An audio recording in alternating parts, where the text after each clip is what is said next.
Hey, everybody, what's up? And welcome into the Athletic Fantasy Football Podcast here on Monday, October 25th, looking at the end of Week 7 and ahead to Week 8. Michael Beller here with you, shepherding you through this episode of the Athletic Fantasy Football Podcast, joined as always by Brandon Funston. Funston, what's going on? Not a whole lot, man. Just another week in the life of a fantasy football analyst. As glamorous as that sounds, believe me, it is even more glamorous than that. Also here with us, Jake Seeley, living the glamour life as well. Jake, how did the blowout Sunday treat you? It was all right. It's survive in advance in more ways than one. There you go, my friend. It's all we're trying to do here every single week, and we're going to help you hopefully do that as we look ahead to Week 8. We've got a lot of things we want to get to. We're going to run through every single game from the Week 7 slate thus far, taking away some of the biggest fantasy lessons that maybe we learned and can apply to the future. We're going to talk some waivers as well, getting some buy-sell discussion as we get into almost the second half of the – or no, we are. This is the second half of the fantasy season starting this week. So that's fun. Now that we have the 14-game fantasy regular season, we have the perfect halfway point. We don't have to play that Week 6, Week 7, which is the halfway point anymore. So that's fun starting the second half of the fantasy season this week. But I want to kick this show off with winners and losers. We'll go to you first, Jake. Who won Week 7 in the fantasy world? Well, the fantasy world, because the fantasy world won being able to trust Shanahan again. That's really what it comes down to. It's granted, it's maybe not the split that everybody wanted with Elijah Mitchell still ceding a good amount of work to JaMychal Hasty in the passing game, but it was enough the fact that it's clear Mitchell is his guy, and we were ready to roll into the season with Raheem Mostert as a top 20, if not top 15 running back. Don't remind me. Knowing that he was Shanahan's guy, and all we've asked for years is just like the thing with Shanahan has always been is like once we know who the guy is, and we've known for some time, we've talked about on this show that we had the evidence with before their bye with Trey Sermon that he got one touch. Mitchell's the guy. So no, is it the bell cow work that we see from some of the top 10 running backs? No, but the fantasy world won because if you had any doubts, they should be out the window of being able to trust Elijah Mitchell as a top 20 running back going forward. Yeah, I was going to. Yeah, and I consider Elijah Mitchell as kind of the short list of winners. I decided to go with some other rookies. I thought I would combo the two top 5 offensive skill position picks in the draft, other than the quarterbacks. Yeah. I mean, Kyle Pitts. We were waiting, and in the last game we saw him, it was a big game. It was without Calvin Ridley. We hadn't really seen him put together a couple good games in a row. This is it. It was, this is kind of game on now. It's, as much as, Jake was talking about the trust with Elijah Mitchell stuff, I think the trust now is there with Kyle Pitts. Us as fantasy guys are not going to have to field a bunch of Kyle Pitts questions anymore. Those are out the window. And then Jamar Chase, there's nothing to say. He's been winning all year long, but he's now in the conversation with the elites of the elites, and so he's kind of moved himself up, into that discussion. I just want to throw out one more, just a shout out to Carson Wentz. Carson Wentz is rolling right now in tough conditions, on the road, a national game.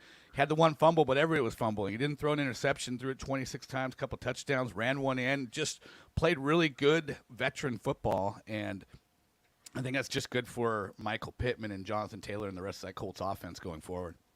And we saw it for both of those guys in that game. Michael Pittman with a big one. Jonathan Taylor, another big one. He is certainly in the elite class of running backs now. So definitely good news for the Colts as far as that is concerned. And we'll hit on that game a little bit later. We're also going to have that Jamar Chase discussion in a little bit greater detail when we talk Bengals and Ravens. The first seed in the AFC, Cincinnati Bengals. How about that going into Week 8, you guys? On the flip side of this discussion, Funston, who lost Week 7? 2 running backs, Mike Davis, and I could have said Cordero Patterson won the week because they come out of a bye, and Cordero Patterson's the lead back. Mike Davis gets 4 carries. I mean, now we'll be talking, no more Kyle Pitts questions, but plenty of Mike Davis questions. What do you do with Mike Davis? And then one other one to throw into that is Ramondre Stevenson. I mean, a healthy scratch. Brandon Bolden's a top 5 fantasy running back this week. He got the work that I thought Ramondre Stevenson was going to get. So, That's a big bummer. I apologize. I wasn't expecting, a healthy scratch from Ramondre, but the narrative was right that the backup in New England was going to, have a good day against this Jets team. It just was the wrong guy.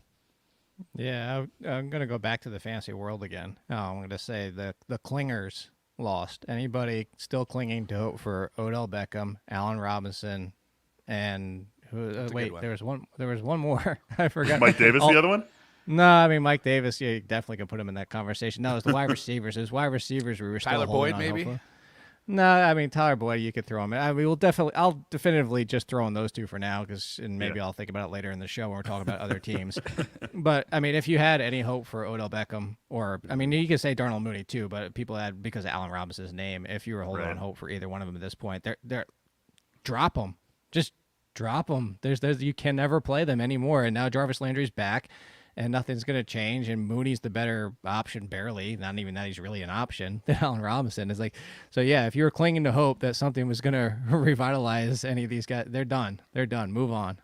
Yeah, and we'll talk a little bit more about that Chicago offense, or the complete lack of a Chicago offense, and what's been happening with that team this season. But one more big topic I want to hit on before we start to get into game by game. Robbie Anderson. Stupid people. Robbie Anderson. I mean, I said Robbie Anderson, drop him 2 weeks ago, but people still didn't want to drop him yet. And Sam Darnold just looking like a complete mess. The Sam Darnold we all knew so well in New York really surfacing for the Panthers over these last couple of weeks. Let's hit on the Week 8 waiver wire, you guys. This is, I think, an active enough waiver wire for this week that we actually have some guys we want to go after with some sort of vigor. Let's talk about, I'm going to say that Rashad Bateman and maybe the Eagles backs are at the top of this list. And let's talk about the Eagles backs first for a second here, Jake. Miles Sanders leaves that loss to the Raiders with an ankle injury, gets carted off. Obviously, we're sitting here on Monday morning. We don't know anything about the severity of the injury for Miles Sanders. But let's look at it. Kenny Gainwell, surprisingly available in a lot of leagues. Boston Scott, very available in a lot of leagues. How do you go into the waiver decision-making process with those two backs specifically?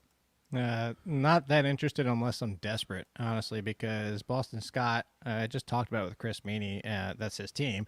And the reason we're seeing Boston Scott as the lead is because they trust him more in the passing. Like Kenneth Gainwell, he's a rookie, and as a lot of rookies will do. But I mean, Kenneth Gainwell, for all intents and purposes, has been kind of written out a good amount the past few games before Sanders got hurt, similar to Tyson Williams getting benched, is just getting destroyed in the pass blocking, like wrong assignments, getting blown up.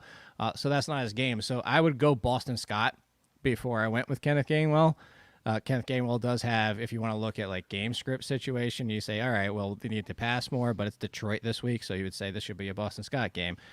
But again, this backfield is one that Sirianni is just abandoned, and he tried to get it a little bit more involved this week, as he said he needed to do to help this offense and get a little bit more read option plays with Jalen Hurts. But even so, it's still a split, and it's still one that I don't want to mess around with unless I'm desperate. But if I am, it's going to be Boston Scott. Yeah, I just think the nature of the running back position in the matchup with Detroit, you're probably if you're hurting at running back, you're definitely looking at Boston Scott. He was the guy that they were using at the goal line there at the end. So, I guess I sort of always had a soft spot for Boston Scott, but like Jake said, it's just such a mess of a backfield. I wouldn't see anything more than like just a straight split, and if Boston Scott's the guy getting the goal line carries, I don't know that Kenneth Gainwell gains a whole lot here overall. If his role changes dramatically, it just might lead Sirianni to lean less on that backfield altogether. I'd say this: I'd start Boston Scott over Mike Davis at this point. Well, yeah. Yeah, well, Mike Davis is an awfully hard guy to get behind with the way that we saw everything break down. What about the Mike Davis revenge narrative, though? I mean, Carolina this week. Oh, yeah. He's definitely going to be activating on that in a big way. Rashad Bateman, how about him, you guys? A guy who is activating, I think, in a meaningful way for the Ravens. 6 more targets. He's now had 6 targets in both games he's played this season, caught 3 of them for 80 yards. We know that there are, fantasy volume-related questions for almost anyone in the Ravens passing game. But, Funston, how much are you buying in after what we've seen from him the last couple of weeks?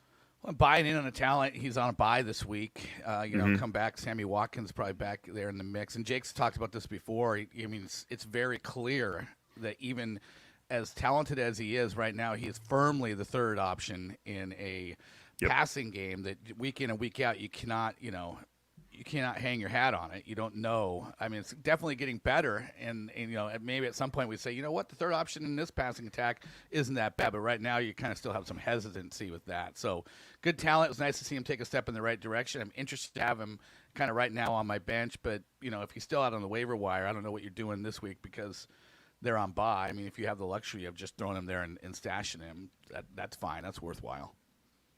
Yeah, it really comes down to 2 points you made in there, and one of them actually even came from Harbaugh, is that he said, I don't want to play him this much, but the talent is just is forcing his hand, so to speak. Sammy Watkins maybe comes back after the bye, but even if so, what I said to Meany is I'm treating him like Rondell Moore's first 2 weeks because of the name, because he's a rookie, because of the hype, because of the fantasy community, the draft Nick community, like everybody.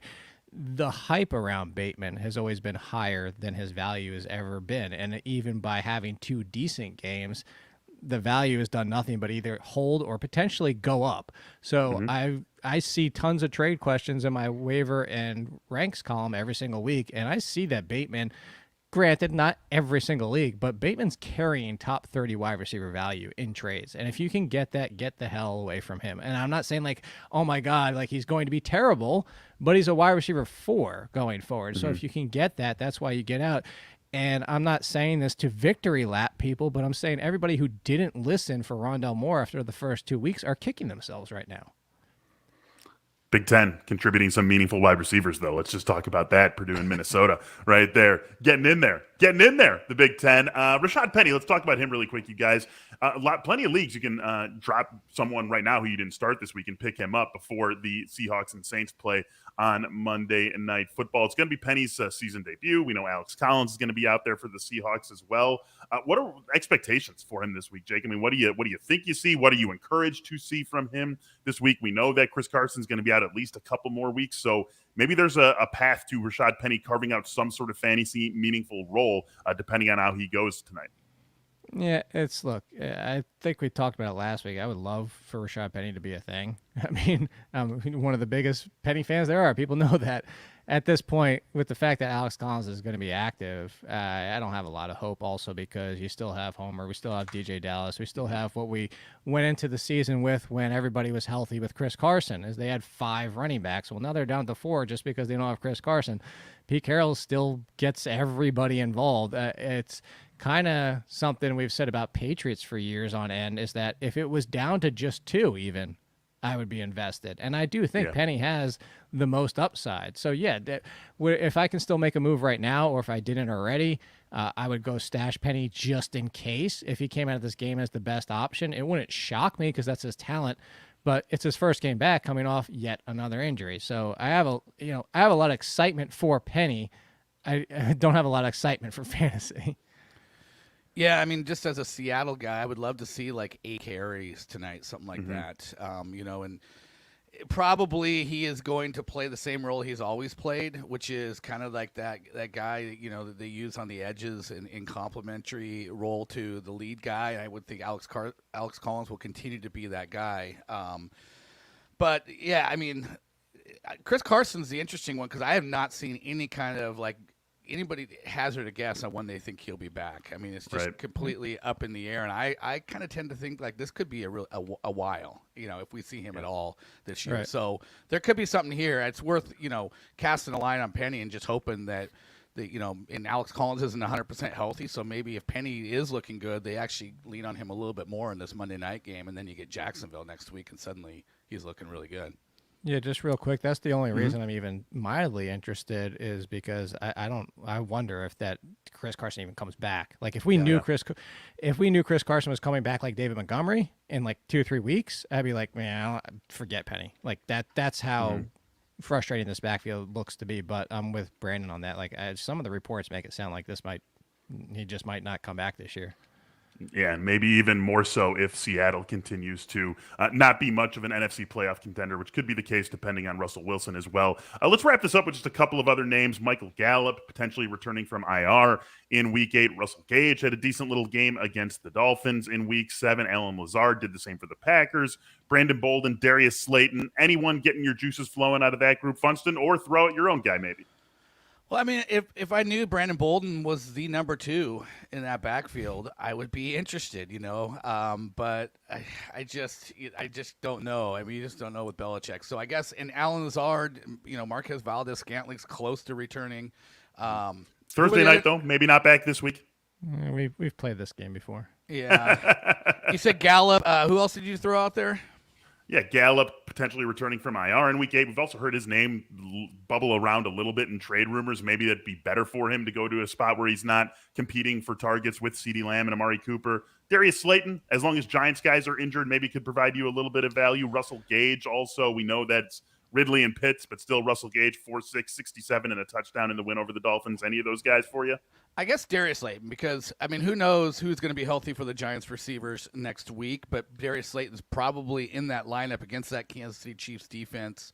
So I think of all the names you mentioned, if I'm just looking for somebody that I'm going to play immediately in Week 8, Darius Slayton's probably the guy that interests me the most. Yeah, to go back to the Brandon Bolden thing, I referenced this on the other show too, and it wasn't, again, the name drop of D'Angelo Williams, but I keep bringing it up because because I don't know. I just want to hammer this point home, and I don't know that everybody's heard it. Sure. Is that he said sometimes things happen in practice on Wednesday and Thursday, and you just draw the ire of the coach, and you get benched for a week, especially when you're talking about a rookie running back. Things can happen in practice. Yeah. And the teaching lesson is you're not playing this week. And there's other, if you're further up the depth chart, it's, you see limited opportunities in the first half, but a message has been made. And I say that only to say it wouldn't shock me if Stevenson was back to being the number 2 this week. So I wouldn't bank on it, but I'm saying that that's why I'm with Funston. And I don't have an interest in Bolden because I don't think we can definitively say he is the number 2 and it's not somebody else this week. So my answer is the same. It's Darius Slayton, but it's Darius Slayton only if Shepard, Toney, and Galladay are 2 out of the 3. At least 2 out of the 3 are back. I'm laughing because I don't know if Stevenson's getting the message, because this feels like about the third time that we thought he was bubbling up and all of a sudden. All right, Ramondre. But if you watch the last game, he didn't do anything in the game, so something happened to happen in practice. Right. Yeah. No, I'm not saying that's not the case. It's just I don't know that the guy's learning his lessons that he's getting midweek from Bill Belichick. Maybe not getting all the way through there. We're going to get on to our game talk here in a second. But first, let's shout out some sponsors. Couldn't do the show without these guys. Whether you've been in a relationship for years or just getting started, having the confidence that comes from preparation means you're free to enjoy the moment when the moment comes. Go to GetRoman.com/fantasy now to speak with a U.S. licensed healthcare professional about erectile dysfunction and get $15 off your first month of treatment. Roman Ready is confidence personified. It is the self-assurance that comes from knowing you've prepared yourself for the moment when intimacy arrives. With Roman, you can get a free online evaluation and ongoing care for erectile dysfunction, all from the comfort and privacy of your home. A U.S. licensed healthcare professional will work with you to find the best treatment plan. If medication is appropriate, it ships to you free with 2-day shipping. The whole process is straightforward, convenient, and discreet. Getting started is simple. Just go to GetRoman.com/fantasy and complete an online visit. Take care of your ED without leaving home. Complete an online visit today to connect with a U.S. licensed healthcare professional and take care of it. Go to GetRoman.com/fantasy today, and if you're prescribed, get $15 off your first month of ED treatment. Make sure you're ready to have confidence and control this fall. Roman Ready. The demands of modern life require our wardrobe to be as flexible as we are. You shouldn't have to choose between comfort and style, and Cuts agrees with us on that. So they make sure that we don't have to. In 2016, Cuts founder Steve Borelli felt boxed in by his wardrobe. He hated having to compromise between style and comfort, so he decided to do something about it and started with reinventing the humble plain tee. The result? A tee that GQ calls the only shirt worth wearing. Stylish enough for the boardroom or the street, comfortable enough for workouts in the gym or nights out at the club. I've got some Cuts apparel myself. You guys probably know the drill here. They send us stuff. The sponsors send us stuff, and it's great. It's comfortable. It's versatile. Can wear it in basically any setting, and you'll feel good wearing it as well. And people like Patrick Mahomes, Damian Lillard. Who doesn't want to be like Damian Lillard? That dude is so cool. They agree to. They're out there, just to name a few of the athletes that you can see Cuts clothing on. It's not just a lifestyle. It's not just clothing. It is work leisure apparel for the sport of business. Get 15% off your first order at cutsclothing.com/fantasy. That's cutsclothing.com/fantasy for 15% off your first order. All right, guys, let's jump into some of the games here. Funston, you referenced Jamar Chase as one of the winners of Week 7.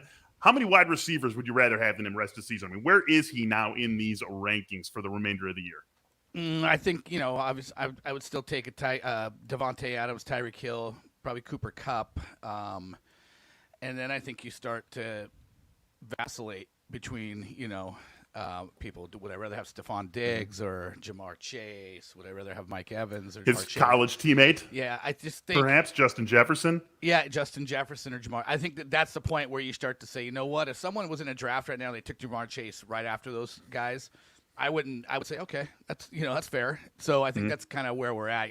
To me, he's entered the top 5 discussion for sure at the wide receiver position.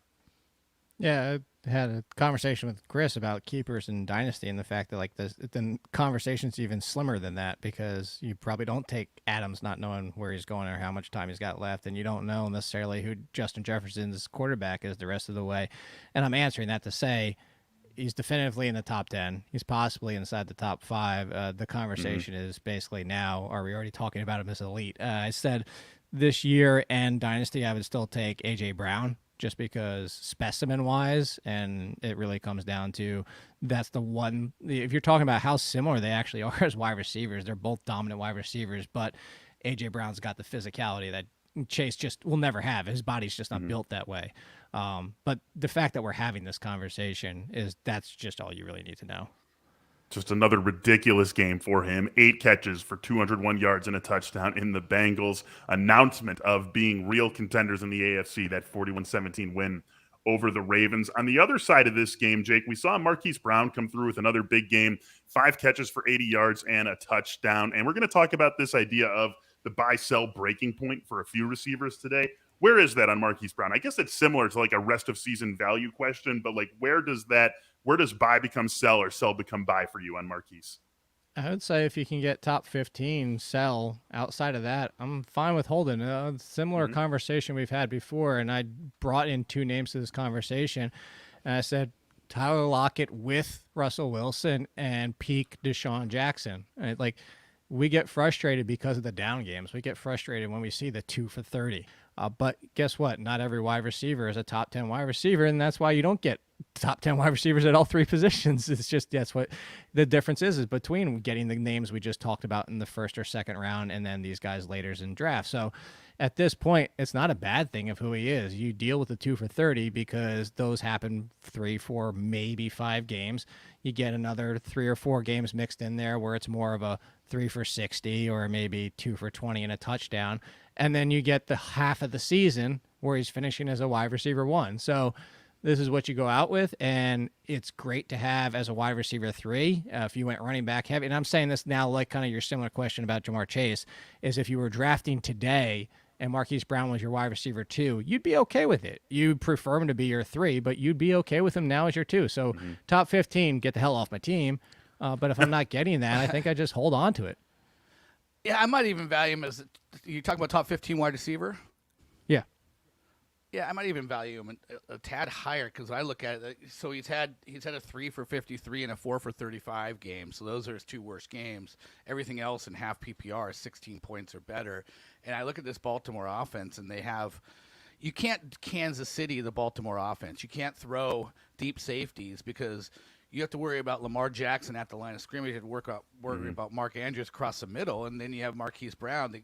It gets a deep ball every game, and I don't know how you decide I'm going to stop Marquise Brown from getting the deep ball and let Lamar Jackson run for 120 yards against you. I mean, it's a problem, and I don't think it's going to be able to. It's not going to go away. And the fact that Baltimore is more committed to the pass this year, I think, is what will be the difference from what we've seen from Marquise Brown in the past, and we're already seeing it.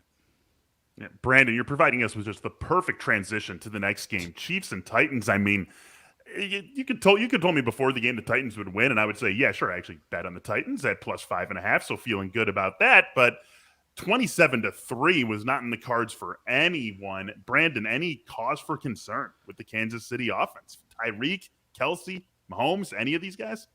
All of them. Look at. I'm watching Kansas City week in and week out. I mean, Pat Mahomes right now has lost a little bit of his mojo. It's like he doesn't have the swagger. You can tell that things aren't kind of just there like they've been there before. Teams have adjusted the defenses. He's getting he's getting a lot more pressure. I think the offensive line is more of a problem than people are talking about. That was something we were worried about. But then they brought in some talent on the offensive line. People kind of stopped talking about it. But man, it seems like Mahomes is under pressure a lot. We know that the teams are playing to stop the deep ball, and in my mind, I think they need to really kind of lean into being a little bit more of a balanced team. They're not using the backfield at all. I mean, and teams are just not even worried about that backfield. So they're kind of a one-dimensional team right now that's not firing on all cylinders with that one dimension. I'd still try to buy. I think everybody, and I'm not saying you're wrong, Funston, I'm saying like buys. I think there's a lot of panic now, and especially in the Darrell Williams front, still with Clyde Edwards-Helaire being sidelined, as people are taking us right to the next thing. There we go, Jake. Well, so it's the Giants on Monday night, so yeah, buy. Yeah, I'm buying Darrell Williams. I mean, obviously, buy tier. The funny thing is I've seen people panic about Tyreek Hill now too. Is like putting him in the conversation of Keenan Allen. Like, what's wrong? Like, should I get away from Tyreek Hill? And it's funny. It's like you knew what you were getting into with Tyreek Hill. Tyreek Hill is like Deshaun Jackson times 2 in the fact that you don't get as many bad games, but there was going to be the bad games. There's games where teams decide to take him away, and then Kelsey goes ballistic because you can't take them both away. But Funston is definitely 100% right, and that offensive line is looking to cause problems. You've also had the interception regression for Mahomes. Like, you can't be that reckless, and you're still Mahomes. Look, you are one of the best quarterbacks in the NFL, best we've seen in some time. But some of the things that he does, it's kind of almost like, he's now too cute. He got away with so much, and I'm not saying this against him and like somebody's going to clip it and like go post it to him. It's like a toddler. Like a toddler gets away with things, and he gets away with so much, and then sometimes you got to scold him. And I'm not saying like he needs to be scolded, but like he needs to learn himself, like enough with these sideways passes and stuff, because they're turning into turnovers now. Yeah. Mm-hmm. Yeah, it has been something that we just haven't been used to seeing with him, and that's just something we're going to have to be reckoning with, I think, as the season goes on here. On the other side of this game, it was a big one for A.J. Brown, not so much for Julio Jones. Where's that buy-sell divide for him, Funston? Well, I don't know, what can you sell? What do you have, like 2 catches for like 23 yards? I mean, are you selling but that's what I'm saying. Hey, Like, would you sell low? Would you be comfortable selling him at 75 cents on the dollar from where you drafted him? 75 cents on the dollar from where I drafted him, yes. But I didn't draft him there. But that's where the ADP was at, yes. The ADP was at. I just go back to the beginning of the year. I remember listening to Brock Heward, local guy who covered NFL games last year, and he was talking about the Seahawks and whether they should go after Julio Jones. He's like, you know what, I've talked to enough people and actually covered the Atlanta Falcons games and being there and seeing what Julio Jones had to go through every week on the trainer's table to be ready to play. And he's like, I wouldn't want our Seahawks to make that investment. And what have we seen this year?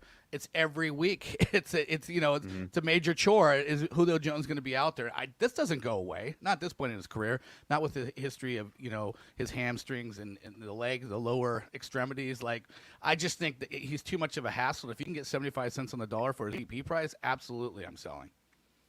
It mostly comes down to that. It's just the health. He was out there. It looked like he wanted to play more than he was allowed to. He had the one big play taken away. I said this to Chris. I actually felt like he had a bigger day than he did, and maybe that was in the back of my mind or whatever it was. But yeah, if I could get, I don't know if I would go 75, just because even a couple weeks ago we saw what a healthy, but that's the question there. Is like, do you want to risk Julio Jones? But see, that's the thing, Funston. I think a lot of people were able to get him as their wide receiver 3. So is it really killing you that he's out there? I don't know that it is. Peak draft season, Julio was definitively ADP wide receiver 2, like wide receiver 21, wasn't he? 22, right in there. So, okay, so maybe if you can get fringe wide receiver 2 value, then definitely I would agree with you.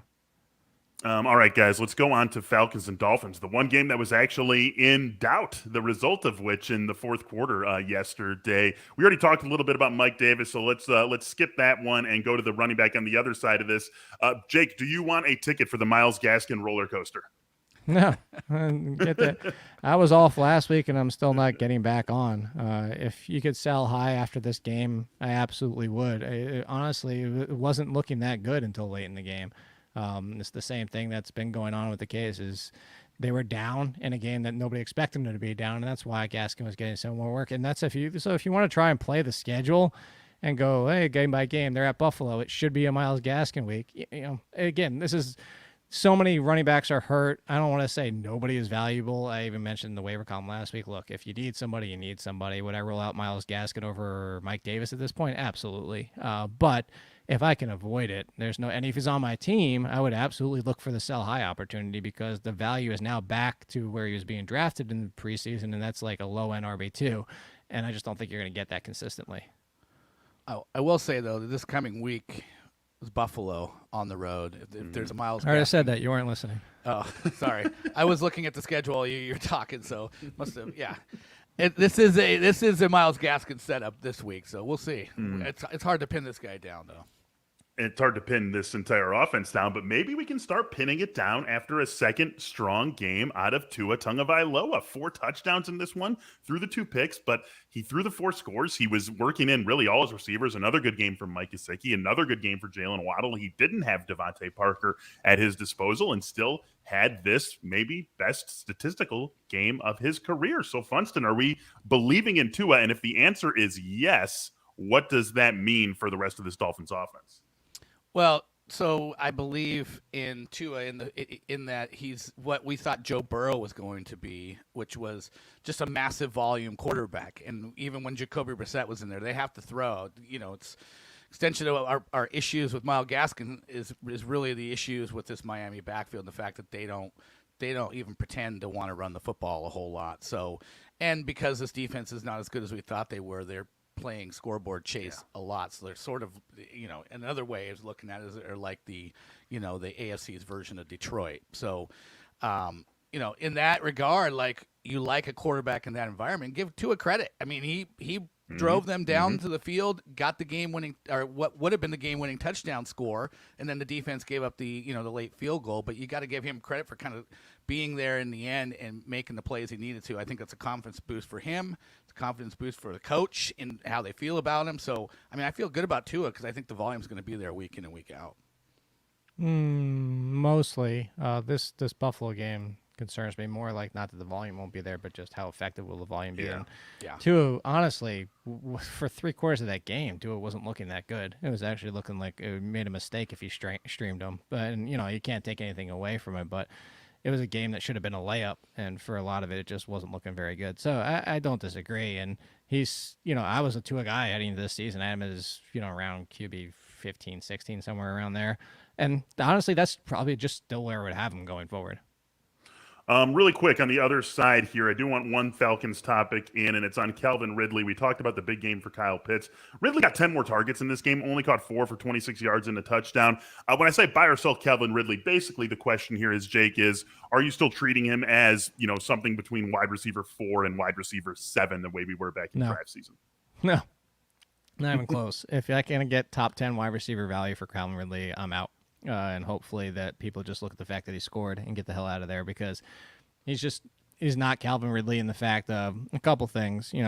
Was it a decent volume day? Sure. But again, a lot of it, my ranking included in that range in the preseason was banking on the fact that 150 targets and, 150 targets. But also part of it is that he's just not doing anything after the catch. And I brought that up a few weeks ago, and I said I think it was Rudy Gamble, but I don't remember who it was exactly, but said that, Calvin Ridley's never really been that great after the catch.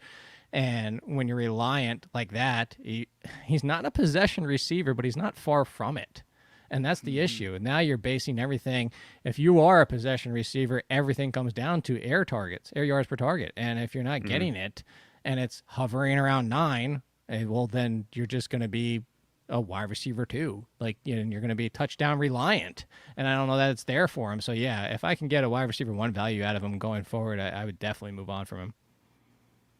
Yeah, I'm trying to I'm feeling like maybe Keenan Allen is a good comp for him right now. They're kind of like not slam dunk wide receiver 1s, but more of like that fringy, 12 to 15 guy at the wide receiver position. And I think they're kind of similar in how they are right now. Yeah. So if you look at Mike Williams as sort of the Kyle Pitts of that offense. Yeah, I think that I definitely actually think said that to Chris going forward, that Kyle Pitts could be better than Calvin Ridley going forward. Yeah, and I think that's sort of that'll be a fun one to track for sure as we go on through the remainder of the season. Let's get into our next game, Lions and Rams. First of all, love what the Lions did in this one, knowing that they're these huge underdogs. So let's try some stuff. Let's surprise onside, fake punts. Great game plan from them, and they were in it. They were in it pretty much right until the end of the game. That's what you got to do when you're dogs. And we saw another big game from DeAndre Swift. And if you haven't been tracking this, DeAndre Swift, half PPR leagues right now is the RB3. Only running backs who have scored more points than DeAndre Swift, Derrick Henry, and Jonathan Taylor. And if you move it up to full PPR leagues, he's the RB2 behind only Derrick Henry. So the question here, Funston, how many backs would you rather have than DeAndre Swift the rest of the season? Oh, probably like 5 or 6. I mean, he would be in my top 10. But those two guys that are in front of him, probably Zeke, Austin Eckler. I maybe just on straight overall volume, Najee Harris would be someone I would consider over him. But it's tough. I mean, he's on pace for, is Christian McCaffrey, like, when are we making this decision? Is McCaffrey close to Aaron Jones? back? Aaron Jones. I think him and Aaron Jones is a pretty good comp. Like, you could go back and forth right about there. So I would say probably 7. Probably 6 running backs I'd take ahead of him. Be about number 7 for me.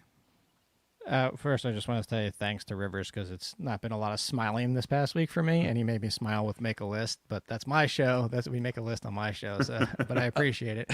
I was counting down the list, and I got up to 12.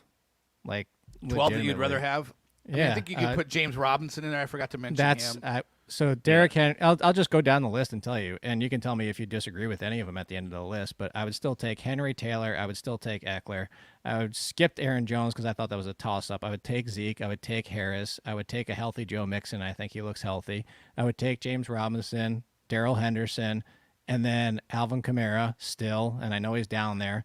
And then the 3, Dalvin Cook, missing time, Christian McCaffrey, and Saquon Barkley. And obviously Christian McCaffrey and Saquon Barkley, if you want to play, do they play or not? I understand that. Standing but a little bit going to depend. But I'm going to go back to something I said. Like until this game, 70% of his volume was fourth quarter and overtime. Fourth quarter, like 3 quarters of each, like 3 quarters of the season, he had like almost no value. This game changed. He got a lot of work early, and I feel better about that. I do feel better about DeAndre Swift. This is what did I say? Remember, go back to our preseason shows. Remember at Funston, the article I wrote, the very first sentence was, let me get this straight. I love DeAndre Swift, the player. Right. I love him so much. I don't love his situation. I'm hoping to have turned the corner. And if yesterday's game is what we see next week, I'm going to get closer and I'm going to kick some of those names out of the list. And if it happens 2 more games, and I hate to say that I need to see more, but I do. I need to see that work is not only fourth quarter. Yeah, I think Darrell Henderson, and there was one other person I would still take DeAndre Swift over. So I probably. I forgot Nick Chubb too. Oh yeah. Yeah. Let's just call him in the RB1, fringe RB1. Well, so I don't even think he's fringe in my mind. I think he's a firm back end RB1.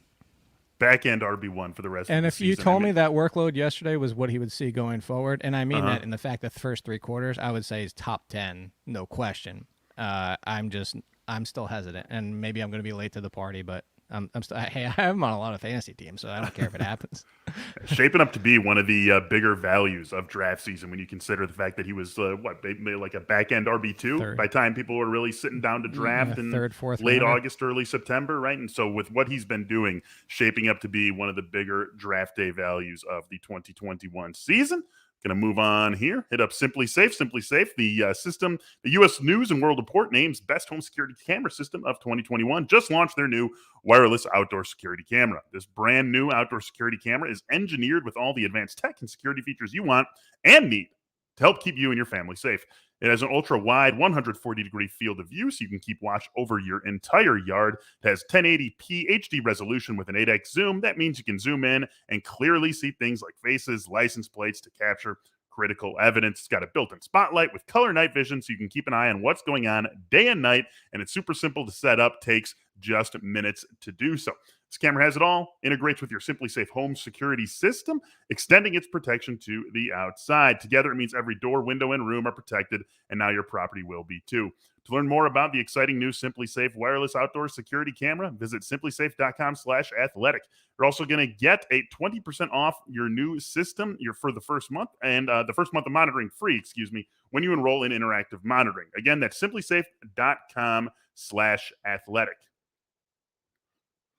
It's also shout out Babbel here. Learning a new language can feel intimidating. When I first decided to give Spanish a shot, I was worried about the level of difficulty, the time commitment, most importantly, and having to hear how my accent sounded out loud. But thanks to Babbel, the #1 selling language learning app, the whole process can be fast and easy and even a little bit of fun. Whether you want to learn a new language for an upcoming trip or to engage just a new hobby, Babbel teaches bite-sized language lessons for real-world use.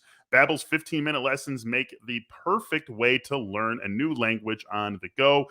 In addition to Spanish, they got German, French, Italian, 14 languages in total. Other language learning apps use AI for the lesson plans, but Babbel's lessons were created by more than 100 language experts. And also, Babbel's speech recognition technology helps you improve your pronunciation and accent. There are so many ways to learn with Babbel. In addition to the lessons, you can access podcasts, games, videos, stories, and even live classes. And it comes with a 20-day money-back guarantee. Start your new language learning journey today with Babbel. Right now, when you purchase a 3-month Babbel subscription, you'll get an additional 3 months for free. That's 6 months for the price of 3.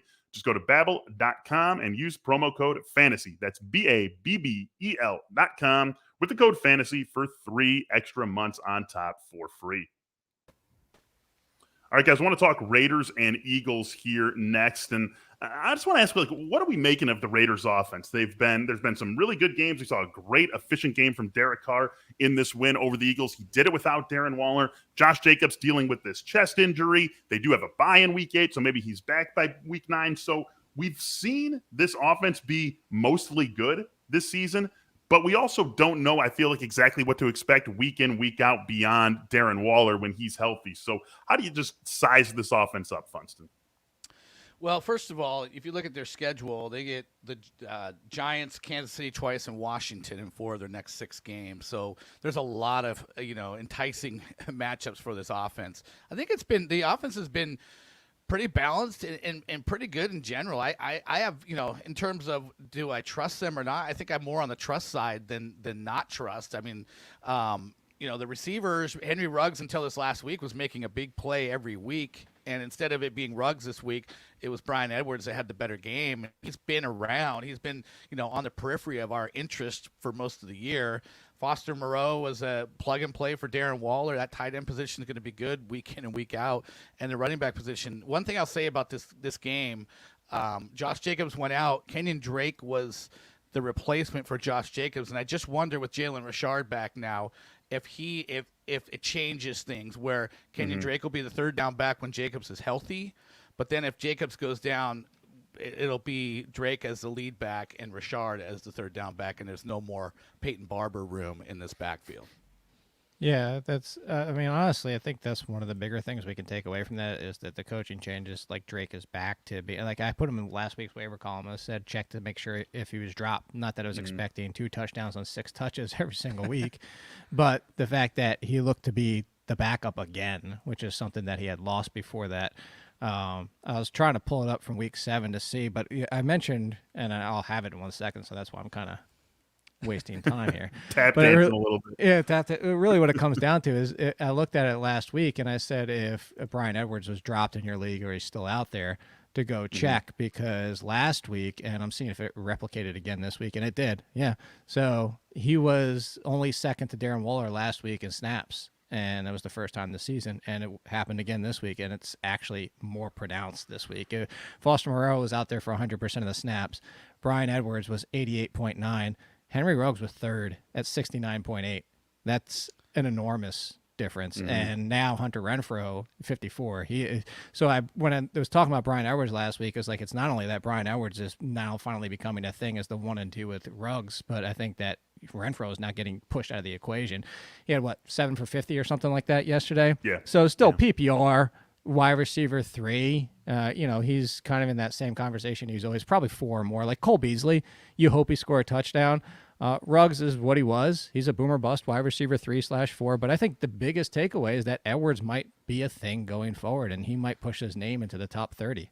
Well, you know what? Just really quickly to chime in is we lost the narrative. The narrative street of John Gruden, wanted Henry Ruggs and it was a top 10 pick, and he wants to prove that was not a wasted pick. That's no longer in play, whether that was a thing or not. But it kind of sort of early in the year kind of felt like a thing, So now there's making it a thing, yeah. Yeah, there's no motivation there from the head coach that I have to make sure Henry Ruggs shows out week in and week out. So I'm not saying that's part of it, but I just thought I'd throw it out there. All right, let's talk Cardinals and Texans. Cardinals cruise to a 31-5 win in this game. If there's one thing that maybe want to talk about, what's the concern level on Kyler Murray's recent lack of run game production? He had 6 carries for 10 yards in this game. Go back to last week against Cleveland, 7 carries, 6 yards. The week before against San Francisco, 7 carries, 1 yard. So we really haven't seen much from Kyler in the way of running the ball. Jake, is that just short-term whatever? Is it something that is actually a concern? I was pointing for you to go to Funston first because credit where – no. I'm giving credit where credit is due. Funston sat here for 3 weeks in a row in the preseason and said Murray was going to run less, and that's why he didn't like him as much this year. So you go first, Brandon. Well, thank you. Yeah, I do recall that, and I just don't think Kyler Murray really likes to run. I remember watching on yesterday when he got tackled, and he had this disgusted looking face, like it was almost like it almost looked like he was was disdain that he had to actually run, but.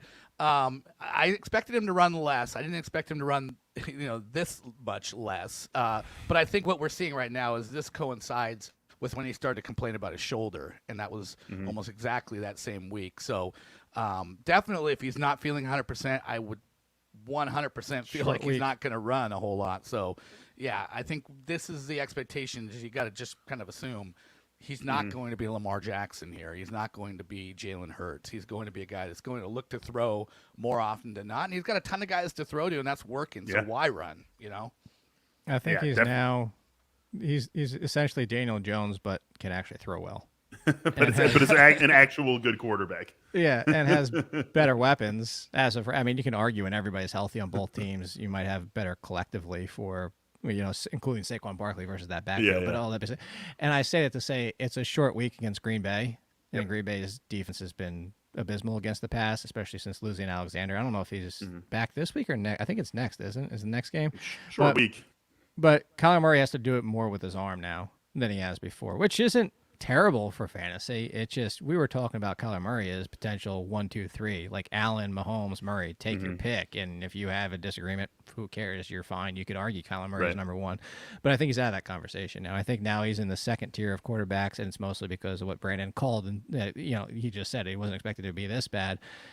And I actually even pushed back and I said, I think what I say 600-700 yards, so a drop off, but I expected it hurt more in the nobody was expecting 11 touchdowns. Nobody was expecting that. Yeah. But no, also like you said, nobody's expecting it to be this bad. Yeah, the true value in his leg. Oh, sorry. Go ahead. No, I was just gonna say the true value in his legs now is just to extend, his ability to throw the ball. I mean, he still looks awesome running, but it's in eluding pass rushes and making amazing passing plays. And that's plenty of value there, too, added. So even though he's not getting the yards with it, he's still creating the value with his legs. I want to roll us back to last Thursday, Denver and Cleveland. Another split backfield day, almost right down the middle for the Broncos, to the extent that both Javonte Williams and Melvin Gordon had receiving touchdowns. Jake, do we need to accept that this is what it is for Denver? We already did on this show, and I'm not saying I know what you're asking, but we already said this on this show, and we said we wish it wasn't, but this is what we need to accept going forward. And Funston even said it on last Thursday to give him credit again. And he said Melvin Gordon's a good buy because people want this to be done, but it is, it's 100% a split going forward. It's not going away. It's a lot of backfields like this, like Arizona, it's a split that's not going away. Theirs is more pronounced in what each role is. I think that's why Denver's backfield is better, is because they use both consistently, but that puts them in the risky low-end RB2 range, because if they don't score a touchdown or, one's on a drive that's going well and one keeps getting drives that end up in punts, you could have a really bad day. On the other side, we saw the big Dearness Johnson game here, and we know that this is created by the injuries in Cleveland, but Nick Chubb could be back this week. Kareem Hunt going to miss some time. This backfield creates a lot of value. Is there enough here, Funston, to start Dearness Johnson alongside Nick Chubb the way that we can start Kareem Hunt alongside him? I think you have to expect that. I think they're going to lean on both running backs, and Dearness Johnson's probably, in what he did in his last time out, done enough to, if not be full Kareem Hunt, be enough that you have to consider him as maybe a flex play. I think there will be. Is it double-digit touches? I think that might be pushing it, but it might be close. I don't think they're, if they're running the way they want to run, I don't think they want to have Nick Chubb carry that entire workload. Mm-hmm. So I think they're willing to do it with Dearness Johnson because they know he's not going to be our guy week in and week out for the rest of the year. But if they're back to Chubb being their lead guy and it'll either be Johnson or Hunt as number 2, I think they're going to try to limit Nick Chubb's overall workload so that he can be there week in and week out. All right, guys, one of the other big blowouts of the day was Buccaneers and Bears, which not a huge surprise, but still a pretty embarrassing performance from the Bears offense. On the other side, Tampa Bay just doing what it does. We had a 4-touchdown game out of Tom Brady, 3 of those going to Mike Evans. Chris Godwin goes north of 100 yards with a touchdown. Leonard Fournette gets the job done again. Is Tampa Bay the most bankable offense in the league, Jake? Yeah, this is Tom Brady starts every single week no matter what. Mike Evans, Antonio Brown included, Chris Godwin start every single week no matter what. Will one of them potentially end up as a wide receiver 3 in a given week? Absolutely. That's what this offense is. But you start all 3 of them. Leonard Fournette is continuing to be playoff or Lombardi or whatever nickname the hell you want to give him. Yes, like whatever it is. He's an RB. Honestly, that list that I was going to say that list that I gave before. With Swift? I mean, honestly, Leonard Fournette deserves to be in that same conversation. He would be on the low end of it, but he deserves to be there at this point. The only thing that's not bankable is the tight end position. And I say that even when Gronkowski's back, because Gronkowski just isn't on the field enough that it's basically touchdown or bust for him. And granted, he does it more often than not. But, I mean, yeah, Tampa Bay every single week, especially if they're going to keep going for it on 4th and 1 while they're up 35 points on the goal line. Just a note that Salfino brought up in his column.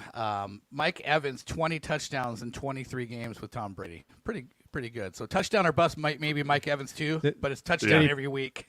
So wait. So not to attack him while he's not on the show, but we can bank on Evans' touchdowns, but we can't bank on Thielen's touchdowons? Oh yeah, probably. I like it. I'm already imagining a Jake Salfino roundtable. I'm starting to formulate some ideas. Evans versus Thielen. Really quick, other side of this game, Khalil Herbert ran for 100 yards, and he looked good doing it. We know that the Chicago offense is a mess. Talked about Allen Robinson earlier, Darnell Mooney. You just can't touch them. Justin Fields clearly not ready. Like, can you keep starting Khalil Herbert until David Montgomery comes back? Can you trust this offense enough for him to get the work that gets I'm into jumping in, Funston. production? More than you can more than you can trust Elijah Mitchell. That's how much you can trust. Oh, okay. Yeah. I mean, look, he just did it against Tampa. He did it against Tampa. Damian Williams was back, and I even speculated. I said, maybe Damian Williams wasn't 100% because he came off COVID, and maybe he actually got hit by it and wasn't feeling 100%. But you do that against Tampa. And granted, Tampa Bay has been more vulnerable against the run this year than they were last year, but they're still top 10, close to top 5. They're still a tough run defense. And he did it. And the biggest takeaway I have from it is that the Bears trusted him in the passing game and in pass blocking. And that's the biggest takeaway I come from it. So, yeah, David Montgomery's coming back. And I even said this before this week even happened. And the trade questions that I get in the ranks column is that I'm not banning David Montgomery at top 15 price because I don't know that this isn't a split with Herbert when he comes back now. Yeah, one thing I'll just say, you mentioned it, Bill. He looked good doing it. I think from an eye test standpoint, he's been the best-looking replacement running back that I've seen this year. Like, he looks like a legit NFL starter, should be starting somewhere. And to Jake's point, yeah, he might end up just have already played his way into some kind of a meaningful role alongside David Montgomery. So, I think he's here to stay. A silver lining, perhaps, something that we can rely on somewhat in the Chicago offense. We got one more for you here. This podcast is sponsored by BetterHelp Online Therapy. Check out betterhelp.com/AFF. The best way to think about therapy is through a bunch of analogies. We get our cars tuned up to prevent bigger issues down the road. We get annual checkups and go to the gym to maintain physical wellness and prevent injury and disease. Going to therapy doesn't mean something's wrong. It just means that you're taking care of yourself and investing in yourself to keep your mind healthy. BetterHelp is customized online therapy that offers video, phone, and even live chat sessions with your therapist, so you don't have to see anyone on camera if you don't want to. It's much more affordable than in-person therapy, and you can start communicating with your therapist in less than 48 hours. Why invest in everything else but not your mind? This podcast is sponsored by BetterHelp, and the Athletic Fantasy Football Podcast listeners get 10% off their first month at betterhelp.com/AFF. That's BETTERHELP.com/AFF. All right, guys, let's talk Panthers, and I have to get this one in. Sam Darnold, you guys? Is it just over for Sammy D here? That's fair to say. I mean, I have no problem with that. I'm not going to refute that. It's not like P.J. Walker did any better, though. The offensive line is doing him no favors. I think the biggest takeaway from here is I'm trying to buy low on D.J. Moore because this look at this offense. Look at this. Oh, there you go. There you go. It's the fact that this offense is night and day without Christian McCaffrey. And, I've been sitting here and saying Sam Darnold's no different than he was last year, and that people just assume that he's better because he's away from Gase and fantasy production from the rushing touchdowns, but he's the same Darnold, and you saw it in that game. Darnold is Darnold.